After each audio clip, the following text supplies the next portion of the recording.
ദൈവ തിരുനാമത്തിന് മഹത്വം ഉണ്ടായിരിക്കട്ടെ.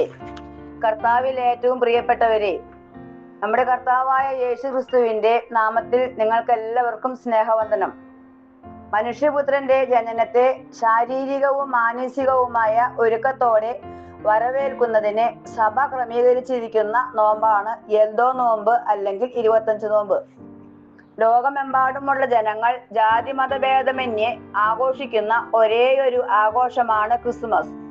പാപത്തിന്റെ അന്ധകാരത്തിൽ അലഞ്ഞു നടന്ന മനുഷ്യമക്കളെ വീണ്ടെടുക്കുവാൻ സ്വർഗത്തിൽ നിന്ന് ദൈവം മനുഷ്യനായി ഭൂമിയിലേക്ക് ഇറങ്ങി വന്ന ദിവസമാണ് ക്രിസ്തുമസ്. അഹങ്കാരവും മത്സരവും നിറഞ്ഞ ലോകത്ത് എളിമയുടെ വഴിയിലൂടെ പോകുവാൻ യേശുവിന്റെ ജനനം നമ്മെ ഓർമ്മിപ്പിക്കുന്നു. ദൈവത്തിലേക്ക് എത്തുവാൻ മനുഷ്യൻ അലഞ്ഞു നടന്നപ്പോൾ മനുഷ്യരിലേക്ക് വരുവാൻ ദൈവം തിരഞ്ഞെടുത്ത വഴിയാണ് ബേത്ലഹേമിലെ പുൽക്കൂട്. ദൈവദൂതന്മാർ ആട്ടിടയന്മാരെ കർത്താവിന്റെ ജനനം അറിയിച്ചതുപോലെ യേശുവിന്റെ ജനനം നമ്മെ അറിയിക്കുന്നതാണ് കരോൾ. നക്ഷത്രം ഒരു വഴികാട്ടിയാണ്. കണ്ണുനീരിലും രോഗത്തിലും ഒറ്റപ്പെടലിലും കൂടെ നിൽക്കുന്ന ദൈവത്തെയാണ് ജനന പെരുന്നാൾ നമുക്ക് കാണിച്ചു തരുന്നത്. അതാണ് ഇമ്മാനുവേൽ. ആട്ടിടയന്മാർക്ക് ദൂതൻ നൽകിയ സന്ദേശം ഇന്ന് നമുക്കുള്ളതാണ്. സർവ്വജനത്തിനും ഉണ്ടാകുവാനുള്ള ആ മഹാസന്തോഷത്തിന്റെ സുവിശേഷം.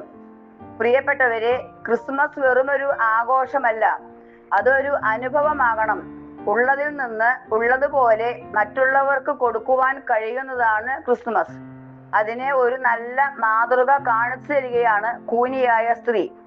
നമ്മുടെ ഹൃദയമാകുന്ന പുൽക്കൂട്ടിൽ യേശുവിന് ജനിക്കാൻ ഇടം നൽകണം.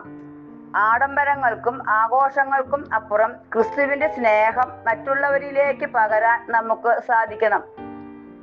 അത് നിങ്ങളുടെ ഓരോരുത്തരുടെയും കുടുംബങ്ങളിൽ നിറയട്ടെ എന്ന് ആത്മാർത്ഥമായി പ്രാർത്ഥിക്കാം എന്ന് ആശംസിച്ചുകൊണ്ട് നമുക്കെല്ലാവർക്കും ചേർന്ന് പാടാം. അത്യുന്നതങ്ങളിൽ ദൈവത്തിന്റെ മഹത്വം, ഭൂമിയിൽ ദൈവപ്രസാദമുള്ള മനുഷ്യർക്ക് സമാധാനം. ഈ ക്രിസ്തുമസ് നാളിൽ ഏറ്റവും സ്നേഹവും സമാധാനവും നിറഞ്ഞ നല്ല ഒരു മനസ്സ് നമുക്ക് എല്ലാവർക്കും ഉണ്ടാകട്ടെ.